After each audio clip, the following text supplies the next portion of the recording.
The last time I stepped foot in this house, I was drowning in shame. I remember the equally sharp sting of betrayal and laughter, my family's voices echoing through the walls, mocking my passion for a field they deemed ludicrous. "You'll lose your mind, just like that madman who thought he could talk to rats," my brother jeered. My mother's eyes were cold, full of fear, as she warned, "You'll disgrace us.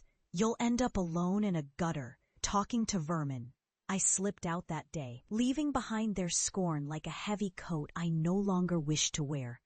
I had been scapegoated for a costly outbreak at the lab, the very place where I had once believed in my work and the hope it offered. They did not understand my obsession with mutagenic pestology, my fascination with the hidden patterns of infestations lurking in our cities, or my belief that the vermin held secrets humanity was too blind to see. I had spent years in exile, unraveling truths deeply buried beneath the earth, and now I was finally ready to return.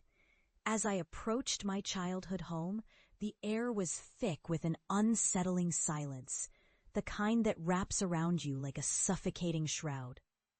The familiar scent of damp wood and old memories clung to the air.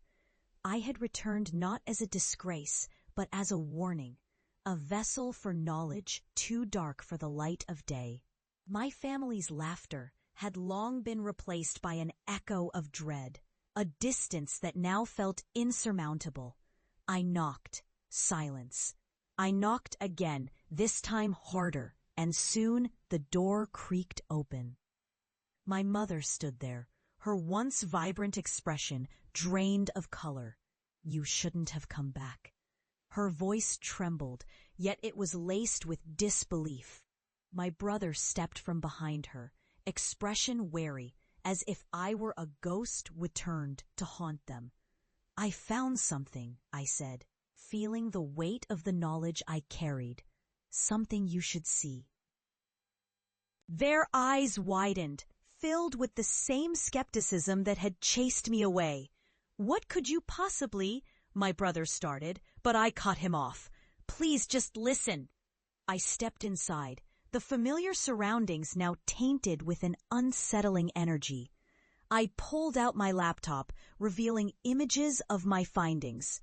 Mutated rats, grotesque and otherworldly, crawling through the ruins of condemned buildings.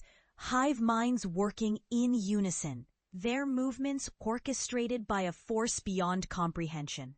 I watched as their expressions twisted between disbelief and something far worse, fear.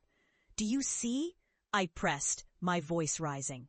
"These creatures are more than pests. They are reflections of a world we refuse to acknowledge. They've adapted, mutated, just as I did." My words hung in the air, heavy with implications they couldn't yet grasp. "What do you want from us?" my mother asked, her voice barely a whisper.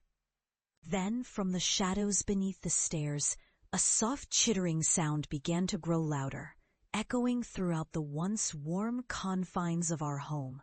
It slithered into the corners, clawing at the walls, until the darkened figure of a rat emerged, its body grotesquely misshapen, glistening in the dim light. I turned to my family, their faces pale as the creature inched closer, a testament to everything I had spent years unraveling. "This is what I've seen. This is what I've lived through." My brother took a step back, eyes darting as additional shapes began to emerge. More rats, more horrors. Each one a nightmare born from the very soil of our world. They moved with purpose, a hive mind united in their grotesque dance. And my family was